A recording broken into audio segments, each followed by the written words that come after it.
પાટણમાં 147 વર્ષ જૂનો ગણેશ મહોત્સવ શરૂ। ગજાનનવાડીમાં વાજતે ગાજતે શ્રીજીનું સ્થાપન। અનંત ચતુર્દશી સુધી ધાર્મિક કાર્યક્રમો યોજાશે। પાટણના ભદ્ર વિસ્તારમાં આવેલી ગજાનનવાડી ખાતે 148માં ગણેશ મહોત્સવનો ભવ્ય પ્રારંભ થયો છે। આ મહોત્સવની શરૂઆત લોકમાન્ય તિલકના સમયથી થઈ હતી। એશિયાનો સૌથી પ્રાચીન આ ગણેશોત્સવ મહારાષ્ટ્રીયન પરિવારો દ્વારા ઉજવવામાં આવે છે।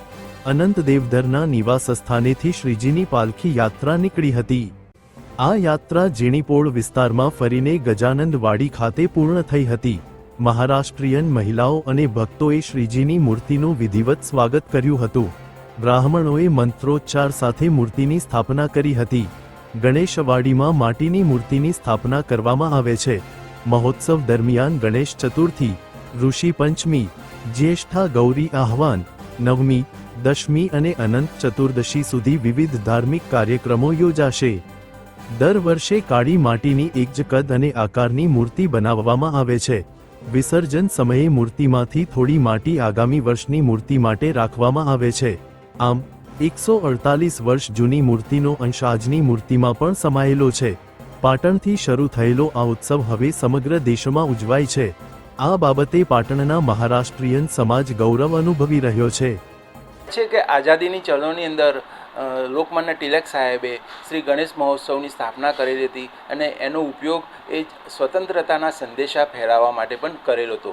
પણ આપ સૌને ખબર ના હોય તો એક વાત કહીએ કે 1878ની સાલની અંદર એટલે પુણેના સાર્વજનિક ગણેશ મહોત્સવ કરતાં પણ 14 વર્ષ પહેલાં અત્રે મહારાષ્ટ્રીયન પરિવારોએ શ્રી ગજાનન મંડળીની સ્થાપના કરીને એક ધાર્મિક મહોત્સવ ગણેશ મહોત્સવ ઉજવવાની શરૂઆત કરેલ હતી। એટલે 1878થી 50 વર્ષ બાદ મહાદેવ મુકુંદ જોશી સાહેબે એ વખતના ન્યાયમૂર્તિ હતા તેઓ અત્રે એમને એક સ્મરણિકા બહાર પાડેલી હતી અને સ્મૃતિગ્રંથ પણ બહાર પાડેલો હતો। 1878થી 100 વર્ષ બાદ એટલે 1978ની સાલની અંદર તત્કાલીન રાષ્ટ્રપતિ અને વડાપ્રધાનશ્રીના સંદેશાવાળી ડોક્યુમેન્ટેશનવાળી એક સ્મરણિકા તથા ચાંદીનો સિક્કો સ્મૃતિ સ્વરૂપે સર્વને આપેલ હતો।